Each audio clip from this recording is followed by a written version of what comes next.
कारण तापण्यामध्ये ऍसिड असते म्हणून पावडरचे कण साईडला होत आहे. हां सांग.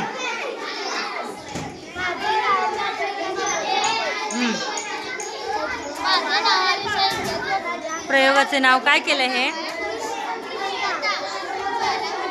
ज्वालामुखीचा उद्रेक केलाय होय. अरे वा छानच.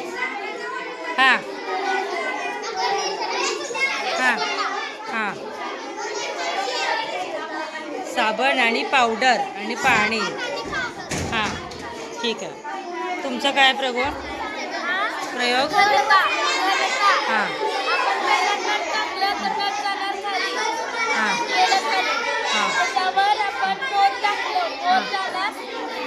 हां त्याच्यावर आपण टोपण टाकलं, टोपण झाल्यावर वर स्पर्श टाकल्यास स्पर्श झाल्यावर वर. काय म्हणायचं? म्हणजे जास्ती टाकला जास्त तो तळाला जातो आणि ज्याची कमी असते तो वर येतो. तरंगते. हां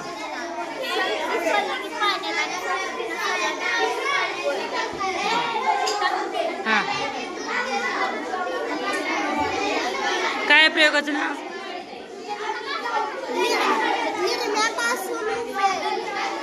कपडे साफ होतात. जर निरम्यात हळद टाकल्यावर लाल तयार होतं. निरमा आणि हळद मिक्स केल्यावर तयार होतं निरमा लाल तयार. भरपूर काय त्याचं काय निष्कर्ष वगैरे काय?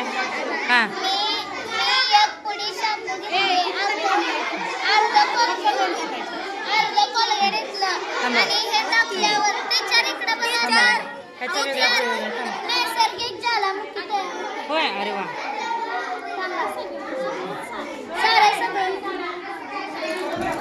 नैसर्गिक ज्वालामुखी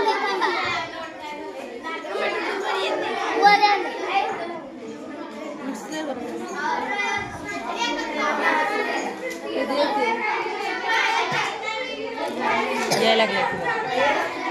काय काय घातलंय त्यामध्ये? शॅम्पू, जरा कोलगेट आणि इनो.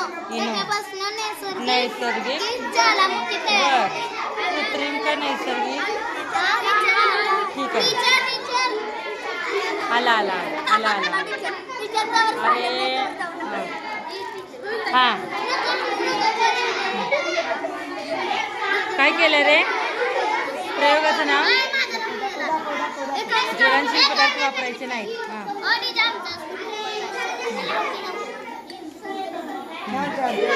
हां बाटली आणि फुगा. हां सांग माहिती सांग.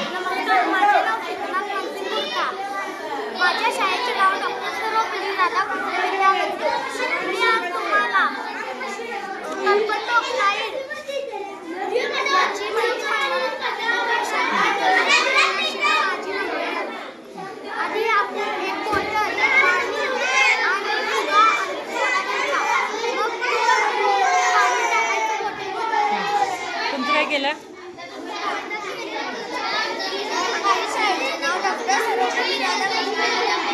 प्रयोग काय केला?